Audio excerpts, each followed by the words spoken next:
Oh yeah, go for it. So these are pieces of polar, and polar was what kind of put BC Jade on the map. It was a deposit that Kirk mined back in the late 80s to early 90s, even up to about 2000 and mid 2000. And this was this is the only like globally recognized BC Jade by name. It really is what put BC Jade on the map. There was a boulder that Kirk found, and you're going to see it all over the internet. And it was an 18-ton boulder, all gem grade, and it actually got cut. It was from polar, and it went on to make the Jade Buddha from Universal Peace. So if you're ever scouring around the internet and you type in Jade, BC Jade, Nephrite Jade, you're going to see a photo of it, and it's always one of our old miners kneeling down in front of it with a toque on, and there's this giant cut-face boulder right in front of him, and you see it kind of getting stolen and put all over around the internet, getting posted every few months or whatever. But that was our boulder, and that was from the Polar deposit, which is in northern BC. So the boulder went on to make the Jade Buddha for Universal Peace, and you can look it up. It's traveled the world, and I think right now I'm not sure if it went back, if it's back in Thailand or if it's settled in Australia, but it's really something to see. So yeah, if you get a chance, look that up. And this is the same jade from that deposit. So we kind of mined it out. We might be able to get a bit more out of it if we did a big drill blast program, but it's not in the foreseeable future. So these are irreplaceable pieces of jade. So I always recognize the polar by having it's not the dark intestinal look, but it's got that translucent kind of white swirl inside it. Yeah, with a very rich bright green as well. So how many mines do you guys have under claim? Well, it's tough to break it up because we have all these deposits, these outcroppings of jade, and each one we kind of give a bit of a different name, and they're all like, we have maybe, I'll say 15 or so, give or take, that we know of in one mountain range that we have. We'll call that the Kucho range. If we went over to area called King Mountain, we have a bunch of deposits around there. So that's another kind of mine site, but it's about, say, 2 hours or an hour drive on this old road to it. And then there's Polar, which is it's around the same region, which is about 120 kilometers east to Dease Lake, all along this road that we have. And then there, Polar, which is has this kind of world-renowned jade.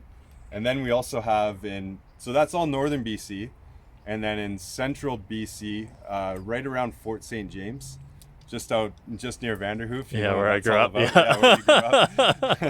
About 4 hours north of there, there's a few deposits that we own, and it's it's called Mount Ogden. So that area, yeah. So a big variety of jade. Some deposits, it's funny, they'll be very close together, but they'll have an entirely different structure and type of jade to them. So it's, even though they'll be close in distance, they can be two totally different looking pieces of jade. So when you're mining it all, when you talk about blasting and drilling and all that, you're using big machinery to get this out, because some of it's coming out as boulders like these, right? Yeah, absolutely. So this is a really nice sized boulder. It's 8 tons. Let me grab the hose for a sec. Sure. Because I just want people to get an idea of the scale of these gemstones, right? Compared to little sapphires or something.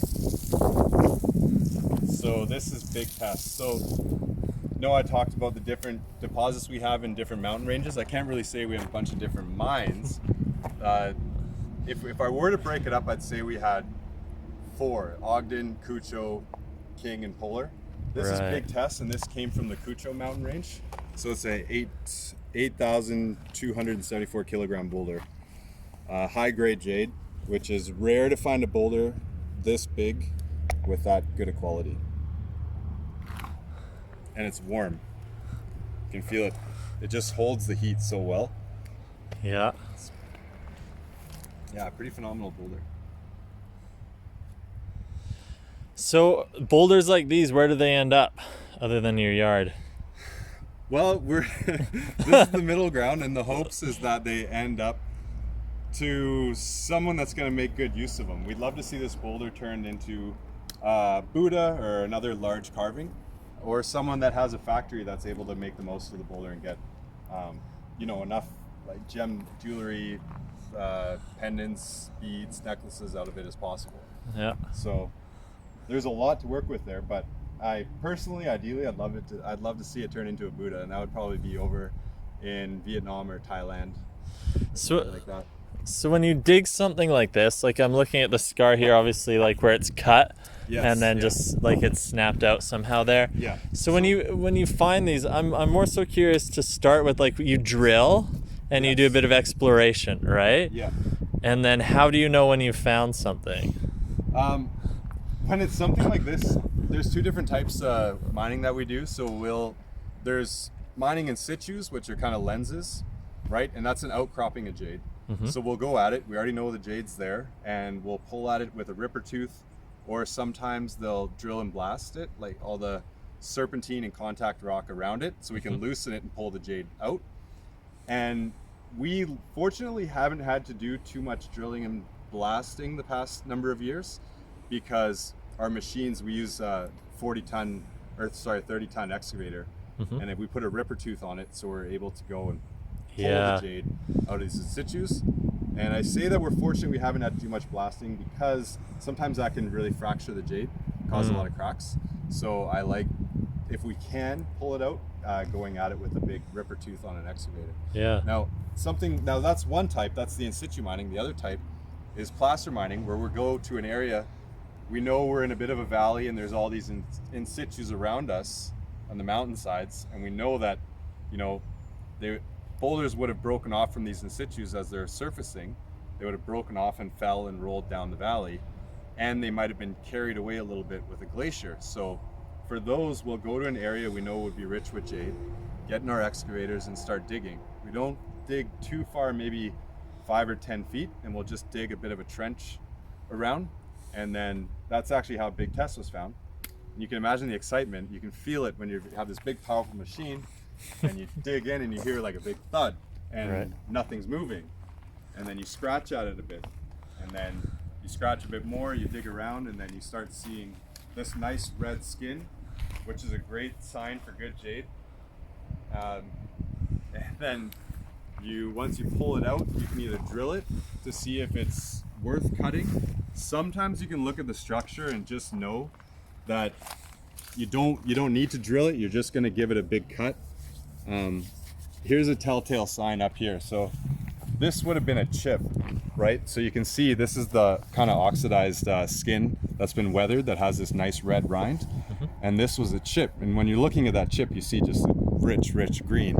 So the structure of this is also looking pretty good. You can tell there might be a bit of a crack going along there, and actually you can follow it and see it come right around the face, right? But for the most part, it has great structure. It's not ratty like weathered other pieces of jade. It's just solid. So when you have something like that that's this big, you don't necessarily want to drill it and put a hole in it, because that could ruin the plans for whoever's going to buy it and carve something out of it. Yeah. So we take a big wire saw, wrap it around, and it's on a machine that's slowly getting pulled backwards. The saw starts there, and you can see where the wire saw finished right here. Right, and it's pulled through instead of abrading through. Yeah. So it's the same type of saws they use for quarries. Oh yeah. Yeah. And you leave all the machinery up there every year at the sites? Yeah, we keep it all back at camp. Right. Yeah, we bring it all to camp, winterize it, make sure they all have antifreeze up to the top in them, and full tanks of fuel for the next season. Cool. Yeah. So is it just that boulder that it's got a lot of weathering? Is Kucho in general always have a fair bit? Kucho in general always has a fair bit of weathering. I think it was just the area that we're digging, that we were tilling around, Yeah. that we're seeing it. So these boulders were taken away from the in situ, and they'd been surfaced and pulled around by glaciers for however many millions of years. Okay. That causes it. And then they'd freeze, you know, they're in extreme elements. So they'd freeze, then they would melt, and they'd heat up, and then rain would seep in and then freeze. So that's what causes all the weathering over a long, extended period of time.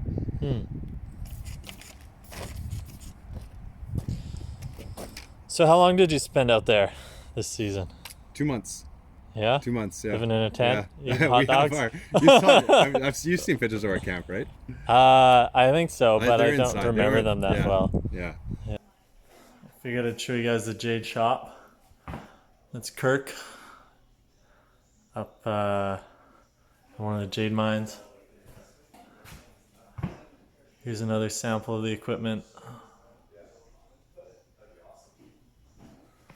Some of the pendants made with BC Jade. Stand ups. You want to give me a rundown, Matt? Like, explain the photo. Yeah, this is up at Ogden. These are circular saws that we use. So we'll bring the jades out from the deposits or where we're tilling around deposits, bring them back, put them under the wire saws and cut them. And that's how we test for the quality. It's making sure that the structure's there, which is number one, and then there's good color, 2. And if it is, then we truck them out in rock trucks. This is just another picture. This is actually up at Kucho. This is our Wolverine camp. This is just a larger circular saw cutting some boulder. There's Kirk up there. And over here, this is our Kucho camp. So it's actually, we've done a few improvements to it. We have a big tool shed and stuff there, and these are the weather havens that we stay in. So each one of these could potentially fit 4 people. We have our cookhouse, septic system. And yeah, it's actually pretty cushy living compared to what it used to be. How many of you end up at the camp? Like, let's say. For what we're doing, we usually try to keep it around 5 guys. But before we've gone as much as, I think, 13 or 14 in a season. Mm-hmm. 5 is a lot more manageable. You know, if we have good guys, they can get the job done. So we don't need too many more. But there's a copper company that is an exploration company, and they'll sometimes come and use the camp and kind of lease it off of us for a season. So they've done a lot of the improvements to it as well. Okay. And let me show you. Remember I was talking about polar jade and the. So this is a picture of the Jade rooted for universal peace. So this is where that kind of famous picture of that polar boulder with the miner kneeling down in front of it. That's what it went on to create. Who carved it? It was carved in, I want to say it was carved in Vietnam. Okay. Am I right, you guys? Was it Vietnam that carved it, or was it Thailand? Thailand, sorry. It was carved in Thailand. Yeah. So it's a good thing to look up on the internet. There's a lot of history and a neat story behind it too. Okay. So what about BC Black Jade? Where's that coming from? We have a really dark green jade in Ogden. That's how I They call it see the it. Ogden Black. But that was just one of our deposits in Ogden that people have kind of they like the dark jades, so they have a bit of a following behind it. Was one of your deposits? Past tense? It still is. We just haven't mined that one for a while. Okay. Yeah.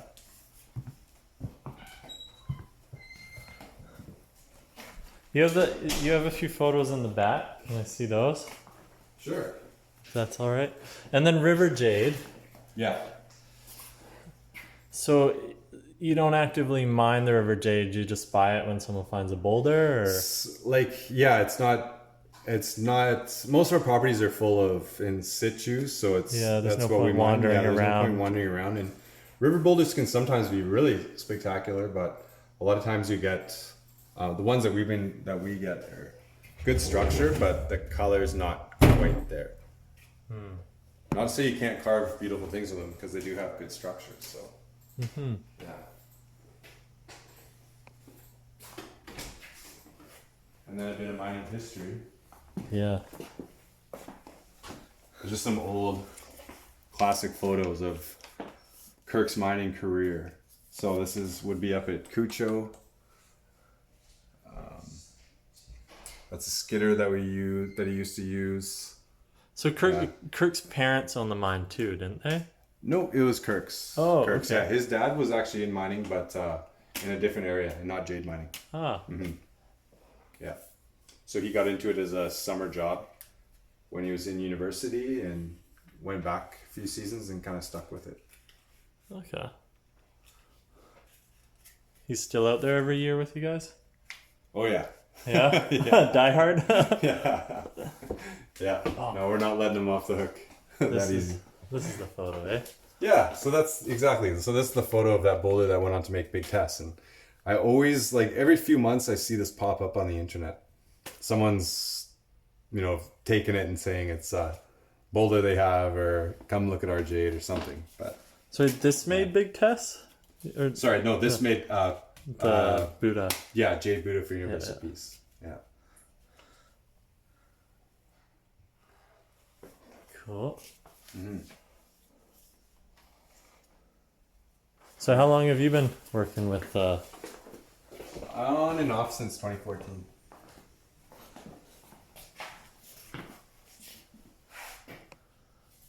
Yeah, this is actually polar. It's an older piece of polar that was carved into a mountain. and you carved it? Yeah. So this would be Wyoming. Wyoming. Yeah, the black one there. So when I look at one like this, it's so square. Is that like pseudomorph? What do you mean by that when you say pseudomorph? Did another crystal grow in its place and then not evaporate, but weather away, and then the jade filled in the gap? Like, just the fact that it's so cube. Well, it's actually it's something we look for, and that would have popped off the in situ when it was forming at some point. So it could have been pulled away by a glacier, or just broken off at a thin point in the in situ, and could have rolled away down the hill, or it's something that we could have pulled off the in situ ourselves. But that's like those flat edges. If you look at the sides here, like this is, you like seeing this nice flat sides. That's good structure. Okay.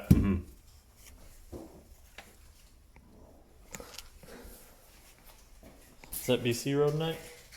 Yeah. That's cool. Yeah.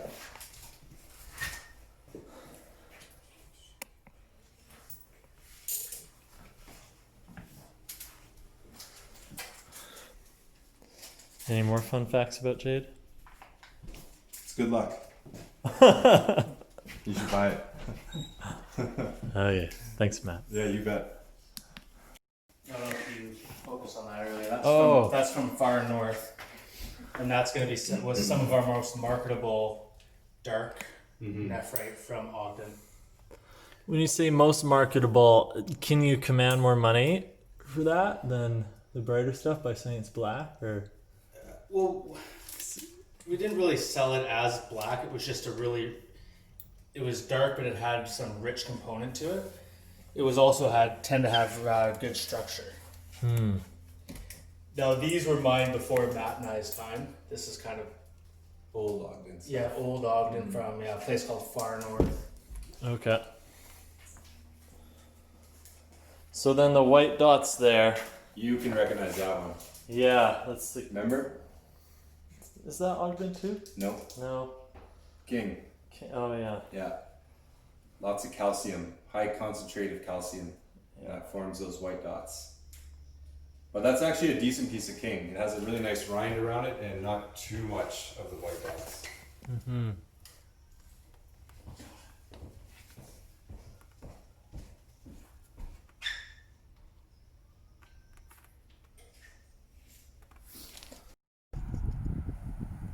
So we'll just kind of talk about some of the different pieces. We can look at different deposits, characteristics, and anything else.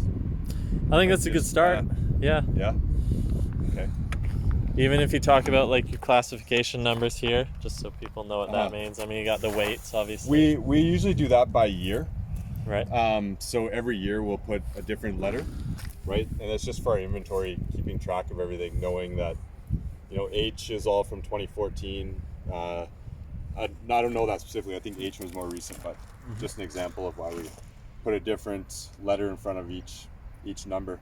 Okay. And as far as weight, obviously we do everything in kgs, so we weigh it all. We weigh it up at the mine after we cut it, so we know how much we're shipping out, and then label it all up at the mine, and then once we get back down here, we re-weigh it again, right, to make sure it's accurate and everything's all accounted for. Okay. Yeah. So let's go through some types here. Well, why don't we start with King? Yeah. King's like a really easy a type of jade to distinguish from the King deposit, which is up in the Dease Lake area. It's about 100 kilometers east. Now, the one thing with King is you always see these white dots. It's actually got like a very, very rich, a really nice green, but it has these white dots. So it's not as desirable to Chinese customers, but it's still, I've seen absolutely beautiful carvings made out of King that kind of incorporate the white dots, right? Like, so you could have like some kind of galaxy or like a snow leopard or that type of thing. So if people are a little creative with it, they can do great stuff. Now here's another piece of King. As you can see, like the green's really nice. There's no polish on it, right? Like we haven't sanded it down or anything. So it's got the saw marks in it, so it makes it look a little more gray, but it's actually like a gorgeous green. And if people are carving smaller things, they can always work around these white dots. So people can still make lots of beads, lots of small pendants in the pockets around the white dots, or if they don't care about the white dots, they can still include them in incorporate them into their carvings in some way. Yeah. So that's King. Now there's another one, and you always see a lot of these, the kind of black rivers as well. You can see it faintly there in that King one. You call them what? Sorry, black rivers? I just call it a black river, yeah. I'm not too sure on the mineral composition of that. And that's these squiggly lines here. Okay. Yeah. Now here's an interesting one. This is also King. And this is just, it's unique. It's a really unique piece. It just, I don't know if it needed more time cooking in the ground, but it doesn't have the white spots on it, but it has a very unique pattern. It's not a uniform pattern, but I personally like it because it's just different.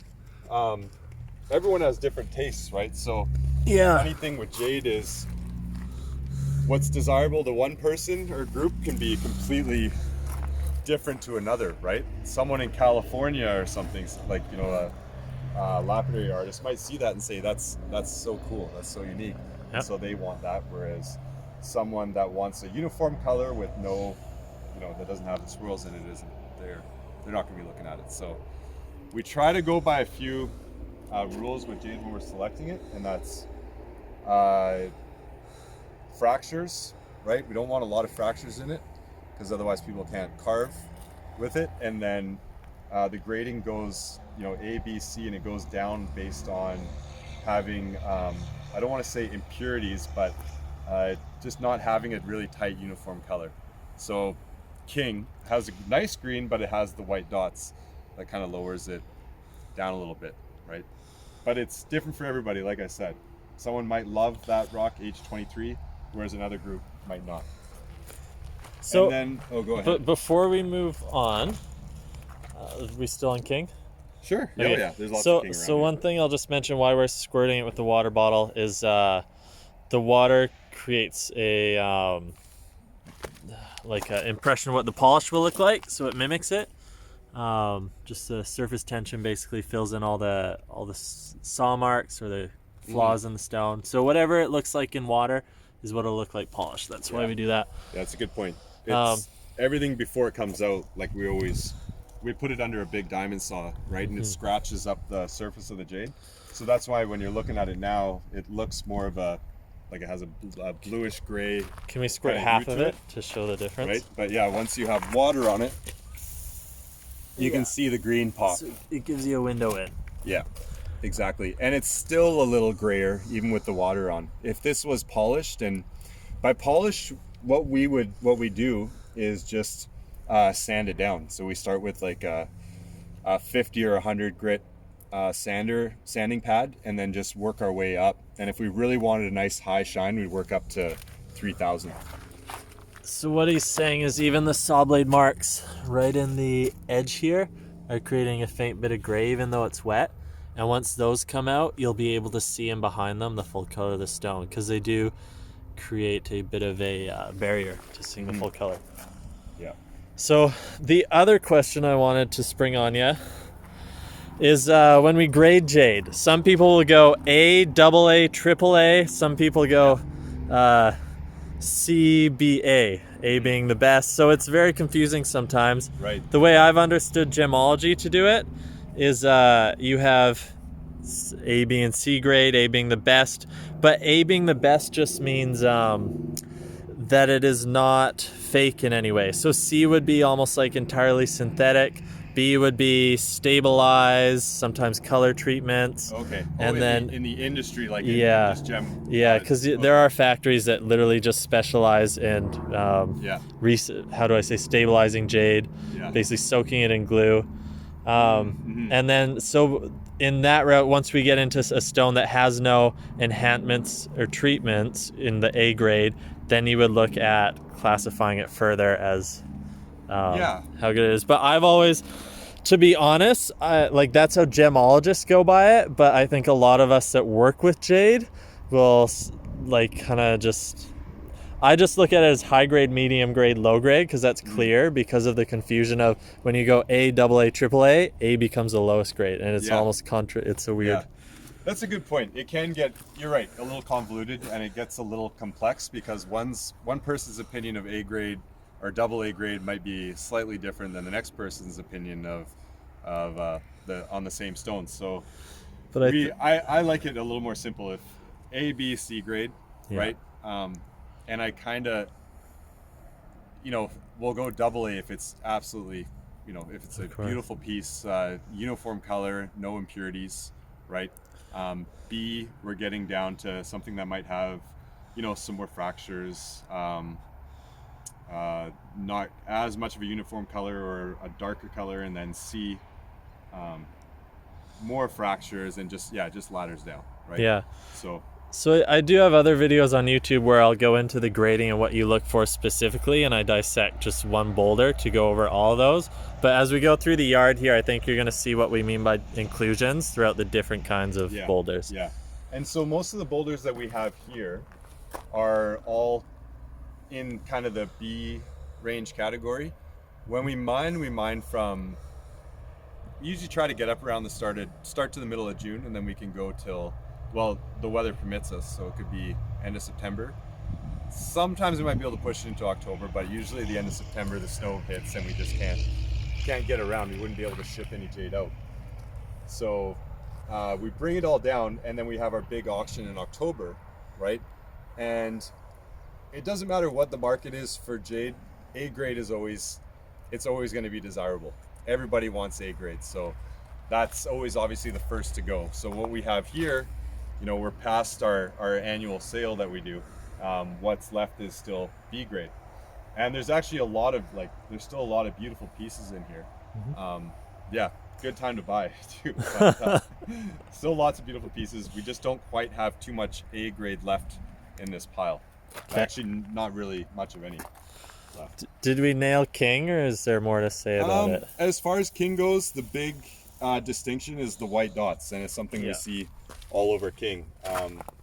There are a couple of pieces as we go down I can show you that have some windows that really show how gorgeous the green can be, but we'll get down to those. Okay. So let's see, let's look for a good Kucho rocks. When we talk about Kucho, we're talking about a mountain range, right, that we mine. We kind of encompass the whole thing under one title, Kucho, just because of the location. But there's a whole bunch of different deposits on Kucho, and so your jade is always going to be a little bit different depending on the deposit that you go to, right? So even though you could have two boulders that we just say they're from Kucho, they're going to be slightly different because they could be from different deposits. So something like this, it comes out of what we call the barb area, right?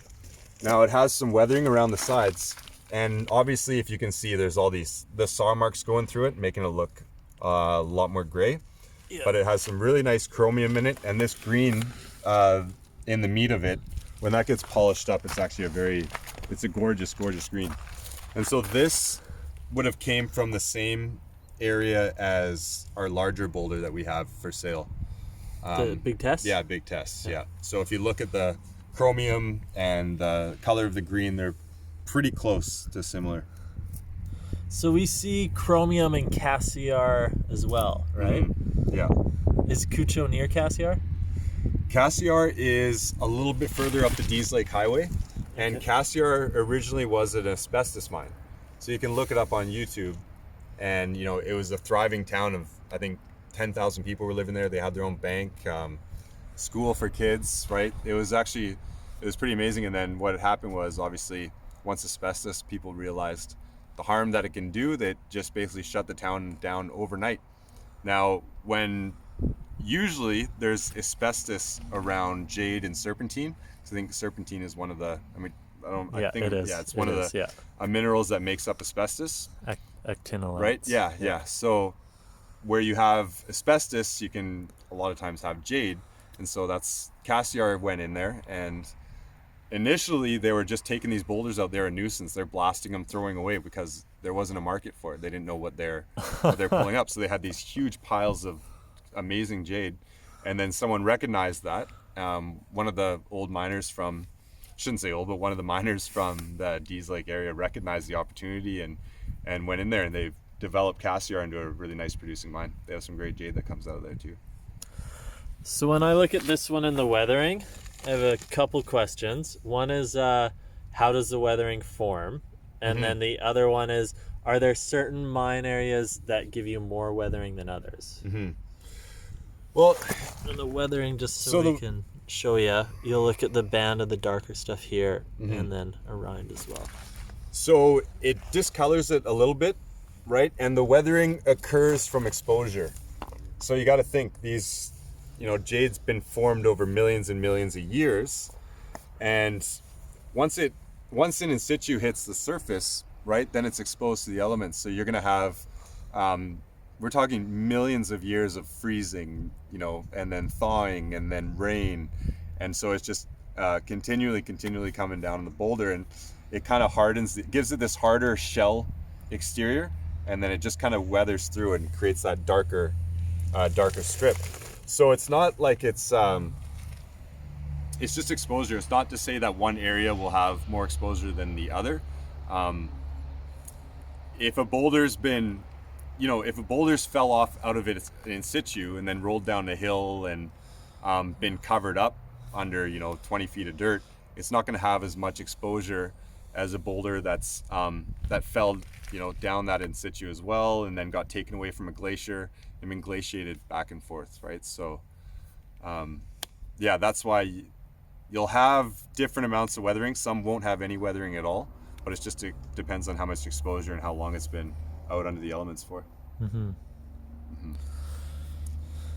So a lot of these Kucho ones we got when we were kind of tilling around, and so they've been ripped out or pulled from their main source, the in situ where they're developed, and then they're kind of exposed to the weather, the elements. So here's another one that's Kucho. It has this red rind on it, and that's, like I said, from weathering and the cracking as well. And then this is actually came from the same kind of area as this boulder here, H17, with you can see it's a nicer green and it has that chromium in it. This is more like a clouded kind of piece. I'll get out of the sun so you can see it a bit better. That's okay. We're getting a... But it's a bit more cloudy, even though we dug it out of the same area, like in the same vicinity. So there's deposits that can be extremely close together, right? So these are two different deposits dug out of the same area. But it just is a good example of how different each deposit is, even though they could be extremely close together. Do other people have claims nearby yours? Yep. Oh yeah, there's lots. Okay. Yeah, that area is mostly taken up. it's mostly taken up. You can always kind of look around and see, but there's lots of different minerals in the area, and there's a few gold miners that are in the area, a few public companies, companies going for copper as well, and yeah, so it's most of it's pretty much locked up, but you never know, like companies are popping up or shutting down all the time, so claims can always be coming and going. So here, what are you showing me on this one? Because this has white dots. Yep. So it looks like we're back at King. Absolutely. Yeah. So this is a King boulder, and then when you look at that, this right here is actually from a drill. So we have pack sack drills, and what we'll do before we take a boulder back to camp, we'll sometimes, not always, if it looks really good on the outside, then we'll just take it back and cut it. But if we're not quite too sure, then we'll take a drill sample out of it first. And so it usually takes like, I don't know, half hour to an hour to get a drill core out of something like this. And then we just pull it out, pull the jade out of the drill and see if it has potential, if it's marketable, right? So if it's solid, that's a good sign, because it means there's obviously not a lot of fractures. But what can happen is if you have a stone with a lot of fractures, you're going to be drilling and drilling, and the core is going to keep breaking inside your drill bit. And then when you pull it out, you're going to have a whole bunch of little like pancakes fall out of your drill barrel, right? So that's always a bad sign for fractures. But this one obviously looked like a solid piece and it came out. But yeah, it's another King boulder. This one's got the red rind too, right? This one's got the red rind. It looks to me like a Kucho boulder, and it is, and it's that cloudy kind of coloring. It's actually like, this would make great smaller carvings and whatnot, but that's the same. It's similar to this one over here. Actually, I think it might even be the same boulder. But yeah, it has that red rind. Okay. So Kuchos. Here's actually a nicer, oh, actually I think that's Kucho too. I was gonna say King, but it's not. Yeah, so we still in this one have the calcium coming in, but it's not the same as the dots.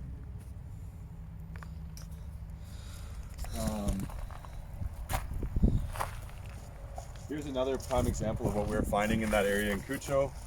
The nice red rinds, right? And then this is one, it has that kind of cloudier coloring to it, which is similar to the last two that we were kind of looking at. So is that a big indicator for Kucho? Is that cloudiness? In this area that we were tilling, yeah. Okay. Seeing that, oh, sorry, well, in this area, yeah, we're getting two different types. We're getting the kind of big test like one, Oh yeah. and that H17, which I showed you with a nice chrome flex. And then alternatively, there's these ones that were coming out of that same okay. area. So it's two different deposits though, right? But That makes sense now. Mhm. I'm following, yeah. yeah, Okay. yeah.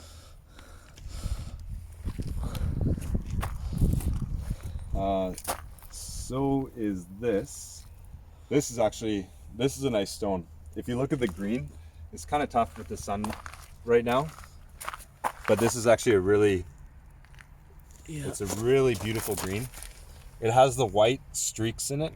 Let's call it white lightning, but it's more of from the contact, right? So jade forms in between serpentinite, and contact stone, some kind of like it could be a lot, like a limestone, or I think it's called rhodingite, which is like, it's a white stone.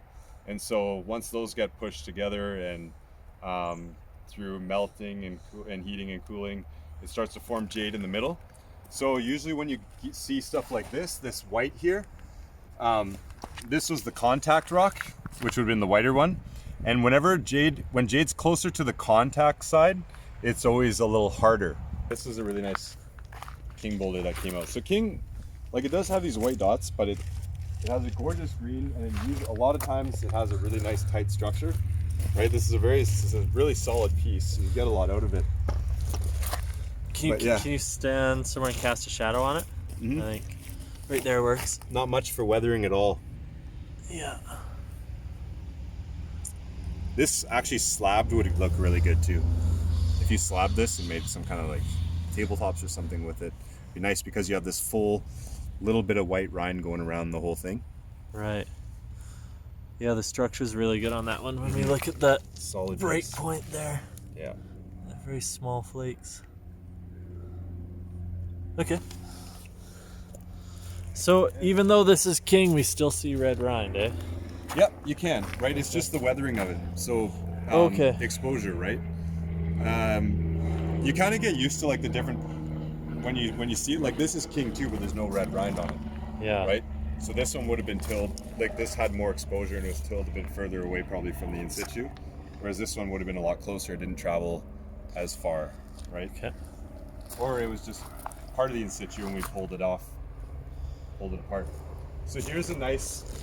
This is a king boulder, and you see that green? Like it's just it's a beautiful green. That's a good green on that Right? one. It's brighter. Mm-hmm. And so if people were making smaller carvings, if they wanted like high grade gem, or not gem, but like, you know, high grade nice pendants or rings or something, they can work around these white dots and get that out of this boulder, or they can just incorporate the white dots somehow. Yeah.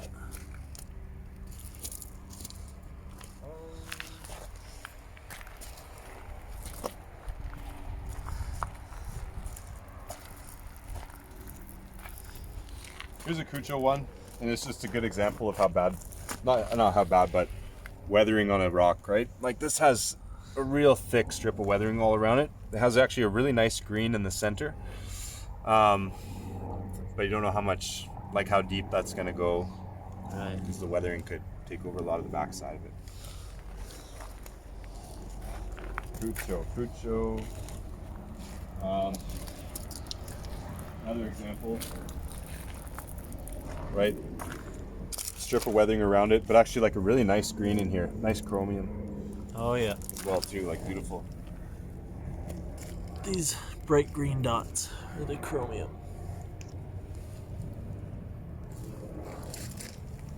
So this one's starting to have the white swirls too that we would see in polar. Yeah, it's similar actually, Okay.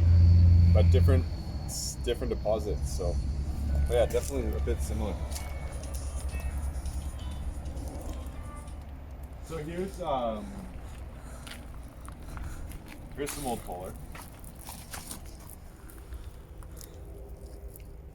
It's brighter. Bright green. That was polar. Was now at polar, like, you know, the jade can be slightly different depending on where we got it. Mm-hmm. Same kind of story as Kucho. There's a couple different deposits on polar, but the original polar had just gorgeous green. And you know, if you look it up online, you can see that Jade Buddha for Universal Peace, and the Polar Pride, which is it was like an 18-ton gem grade boulder that we took out. It was perfect. It was before my time, but Okay. yeah. So there's polar. Now, I wonder if there's a better piece of polar I can find.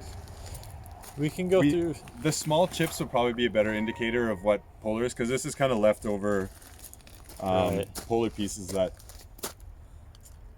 don't really capture like the characteristics of what good high grade polar jade was. So we can kind of look at a couple smaller chunks and I'll show you. I agree, because it's there. bright, like we were talking about with the grading, you get good color. Yeah. But there is a lot of black inclusions. You've got the white here too, and then it is pretty full of fractures. Weathering, big weathering strip on the side. Here's some more polar here. Not high grade polar, but still good. This polished up actually it's a really nice screen.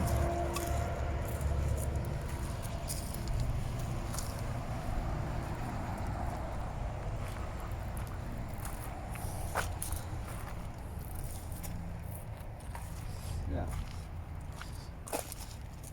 So we got, what did we talk about? Polar King and Polar, King, Kucho. There's Ogden, and Ogden is it's a mountain that we mine at more in the center, closer to Vanderhoof, yeah, where you were from.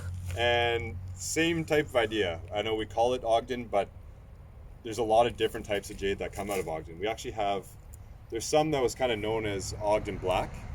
And actually I'll show you on a palette over here. It's very... Sure. What was this one we were just looking at? That's fully polar. I'm a little stumped on that one. It could be polar. It looks more like it is a polar piece. Yeah. Let's go to look at the Ogden Black stuff. Yeah, the Ogden Black is. I think I've shown it to you before, right? Yeah, so we talked about that earlier. It's basically really, really dark green. Extremely dark green. Yeah. Yeah. So it's not like the Wyoming flat black. We're just reorganizing in here, so pallets just kind of moves around a little bit. Right.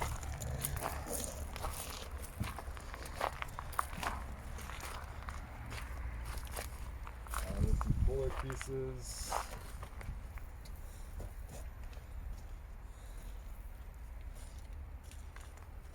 Here we go.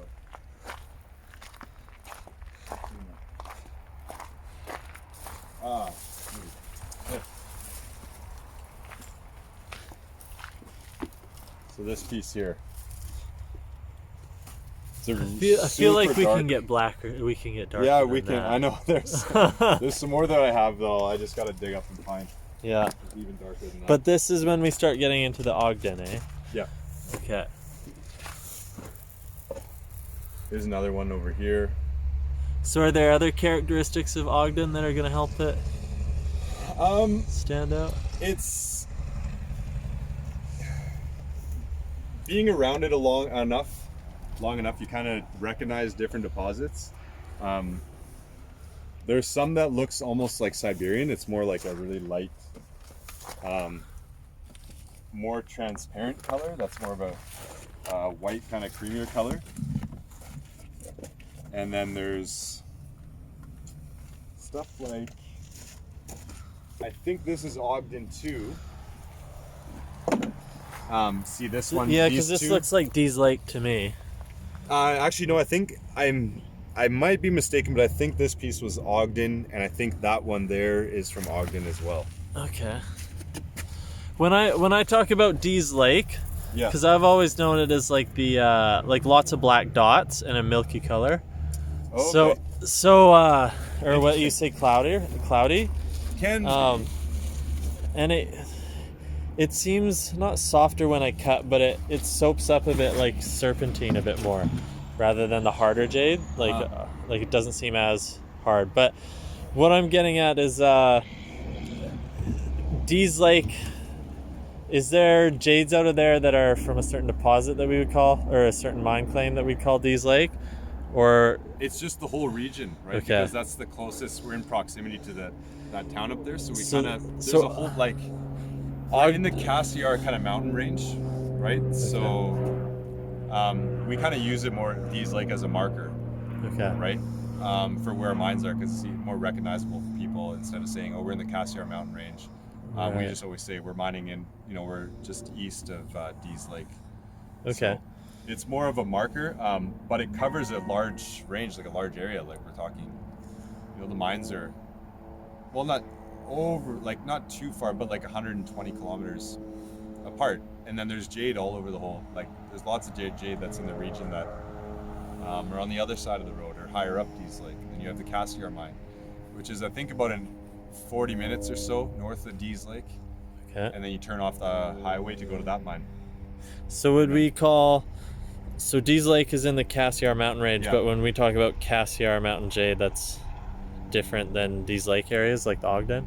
Well, so no, Dease Lake is going to be Polar, Kucho, King,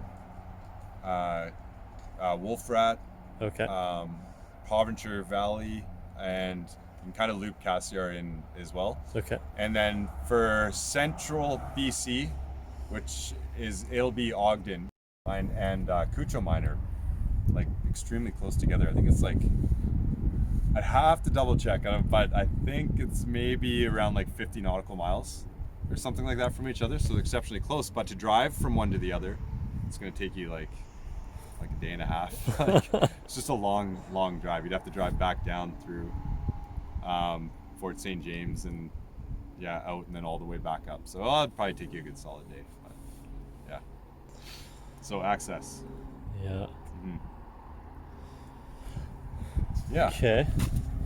We got anything else out here? Should we go look at some of the smaller cuts? Yeah, we can go take a look at some of the smaller pieces. pieces. Yeah, lots of variety on these pallets. It's a polar, king. So, sorry, It's a nice green. There's some polar. See, if you look at this. Okay, I'll over come here. around.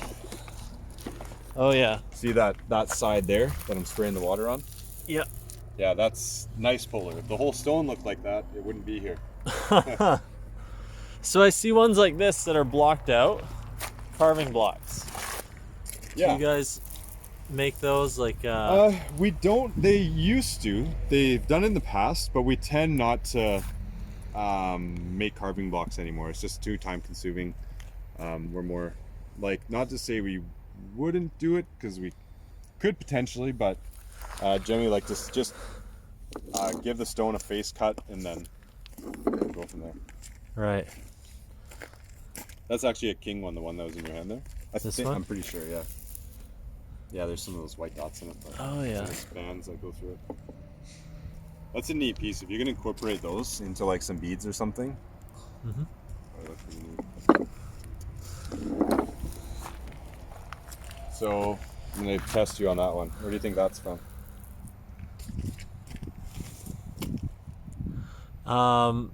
Kucho.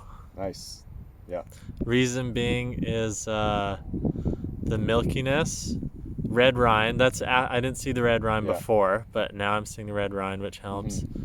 And then something about like the swirls. There's a little bit of chromium, Yeah. which the king doesn't have. I didn't see it in the king. Yeah, it doesn't look like the Ogden. The Ogden seems almost like a different, how would I say, like if you look at a painted picture like a canvas, Yeah. something about the swirls in there seem tighter, or like there's more per square inch or something. Yeah. There's a nice example of a nice Kucho piece. With the chrome and everything. Yeah. It has the weathering strip. A bit of weathering around the edges. And then really nice, like nice green in here. And like I said, like this was sawed, you can still see saw marks in it, so it's going to be a little bit grayer, but that green looks gorgeous polished up. You see Jade just holds the heat so well, hey? Like you can see the steam coming off it when I put some water on it. I saw that. Mm-hmm. Okay.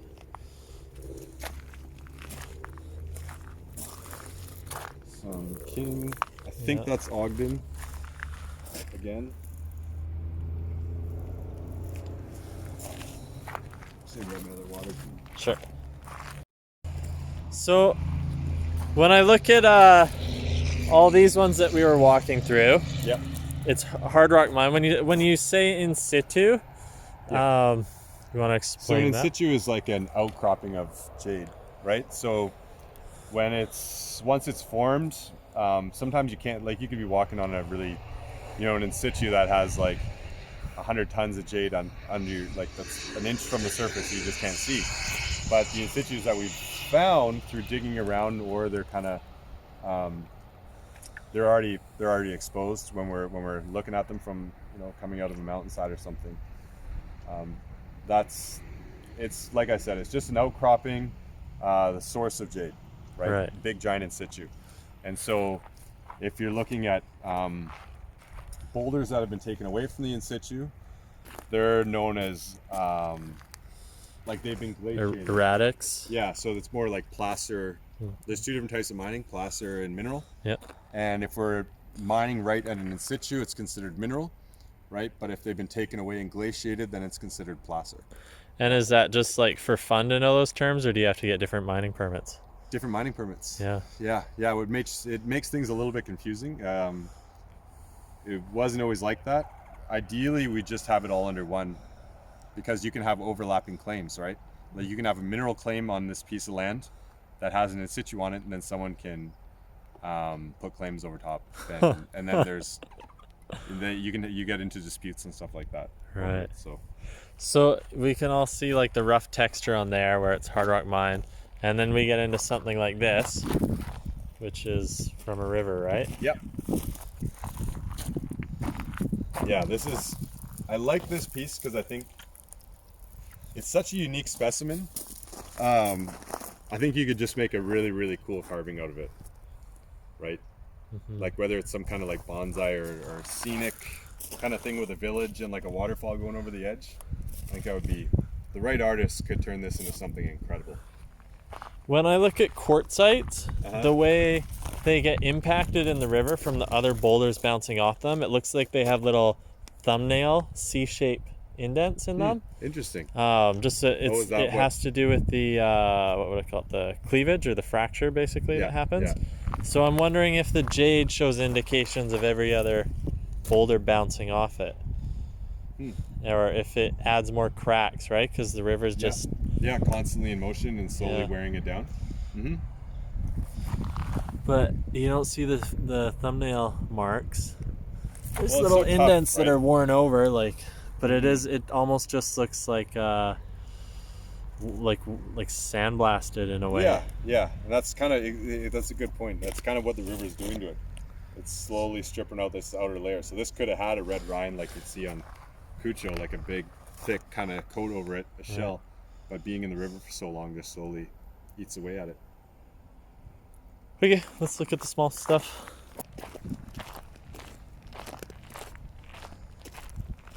Is this just like C grade, lower grade? C and lower, yeah. You can tell by the outside surface how shaly, I'm gonna say shale, like it looks. Laminated. Yeah, that's a good way of putting it. Yeah, like, this stuff, because it's just too brittle, you wouldn't be able to carve much out. You might be able to get some beads out of it here and there, but yeah, the structure's not good. Structure's just not there. Fall apart. More like landscape rock. Oh yeah. Yeah, it's still got almost that asbestos type look to it, where it's you can see the fibrous layers. It's okay, no one cares about C grade. We don't have to spend too much time there. There you go.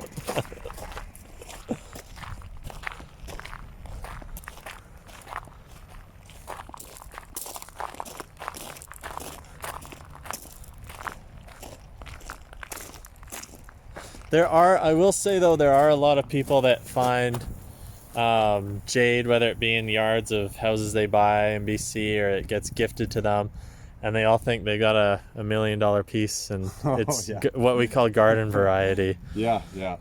We get a lot of that. Yeah, people find it at a garage sale, or they just, like you said, they pick it out. God knows where. However, they find it, and then think they struck it rich, but.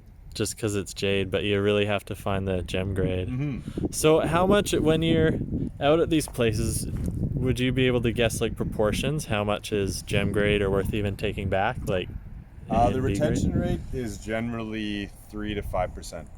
There you go. Yeah. So you cut 100 boulders, then you. I was gonna say like 90% of it to me seems like mostly junk usually. Yeah, absolutely. Yeah. So you spend a lot of time sawing. And unless someone else finds like a more industrial use for crushed jade or something, a lot of it just ends up staying up there. So you see these chrome flecks. It might be hard with the sun. It's always tough to. But this is closer to that H17, like one of the first few rocks that we're looking out there. Those little chrome, really nice green behind it. Yeah, that's a beautiful piece because it's not full of little tiny fractures everywhere. Like it's red rind. Yeah. Right, you can see this nice rind on it too. Can you put that one in the back of my car for me? Yeah. Might need a bigger car.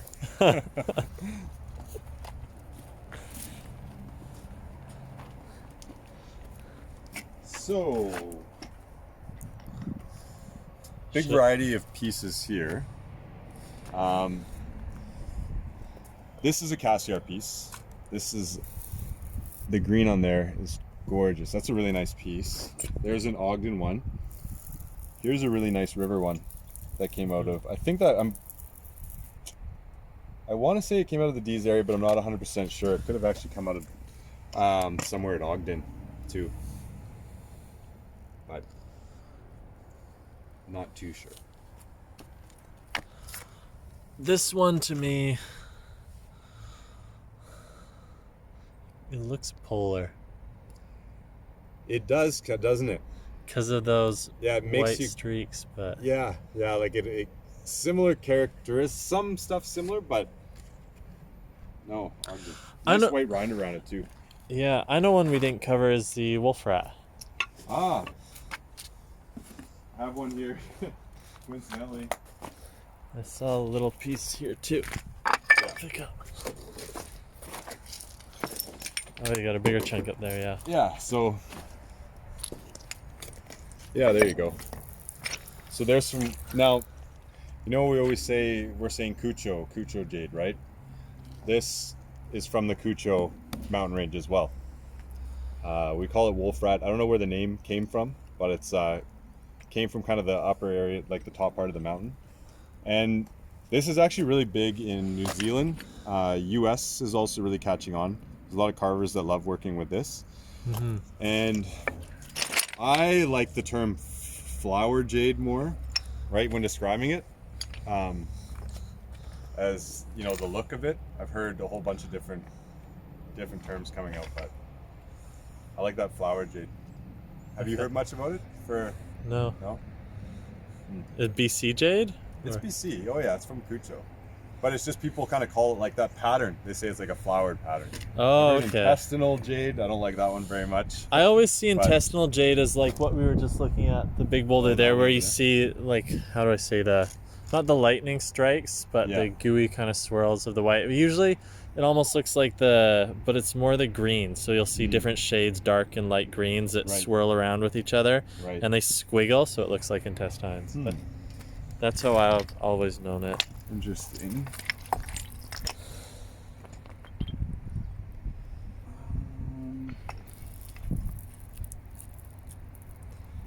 This is the stuff that's all 10 cents a pound, right? Get out of here. Yeah, there's lots of really, really nice chips and smaller pieces in here. I'm just trying to look for some variety of stuff. We got some Kucho, Cassiar, Polar. Oh yeah. Yeah. We wouldn't call this white jade though. No, And then but we no. get into chatoyancy here too. Yeah, it definitely has it. Super translucent, but yeah, not white.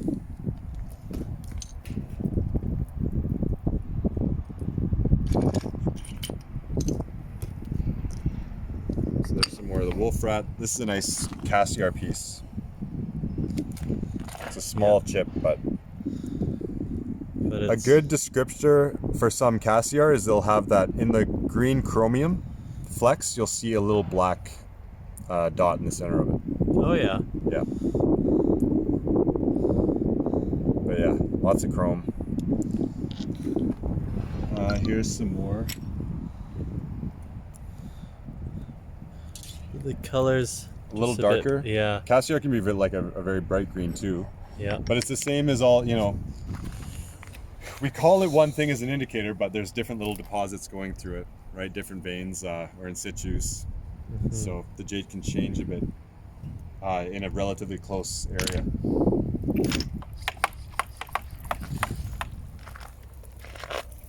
These are all offcuts from carvings. Yeah. There's gorgeous pieces, and the nice thing about this is there's not much waste on them, right? Through all these piles here, so there's, you know, you're not going to run into the weathering or anything like you do in the back, so people can utilize as much as they can out of it. Right. I think this is Korean jadeite. I think I don't want to quote me on that, but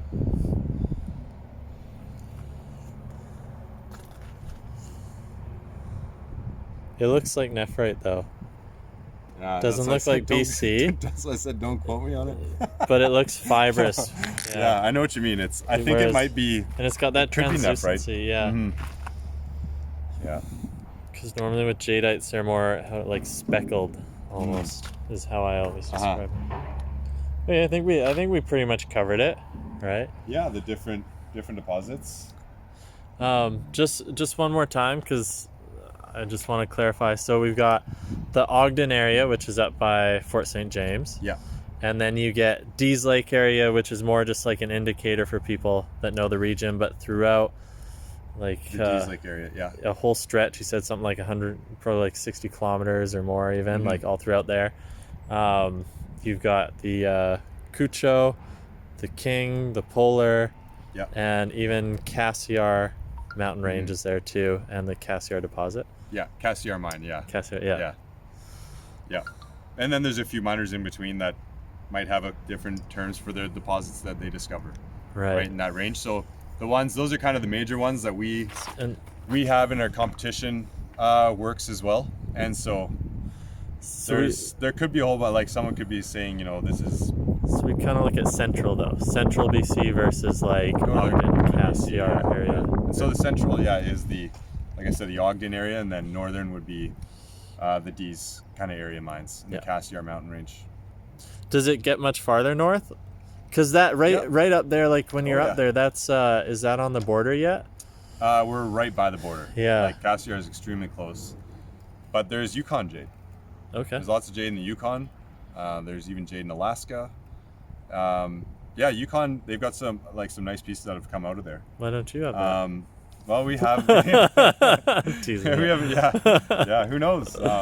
No, there's some good miners that mine around the Yukon area. We just haven't. We kind of stick to.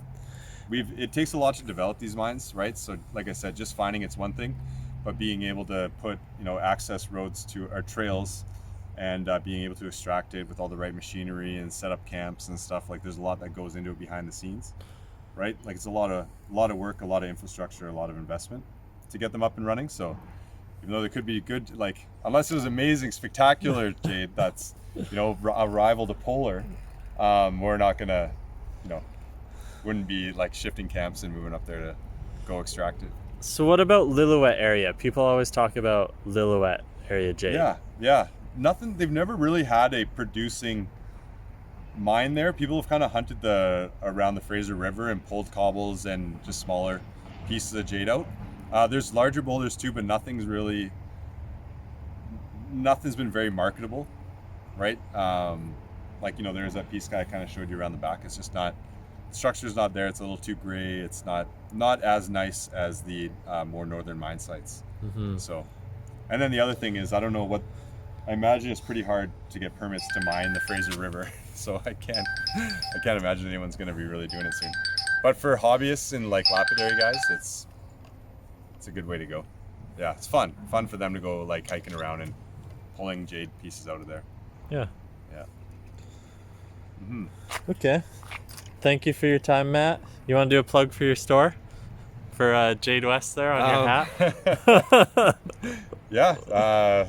You know where to find us. We're out, out in Vancouver. We can look us up, maybe link or whatever. If someone's interested, then sure. Cool. That's great. I will do that.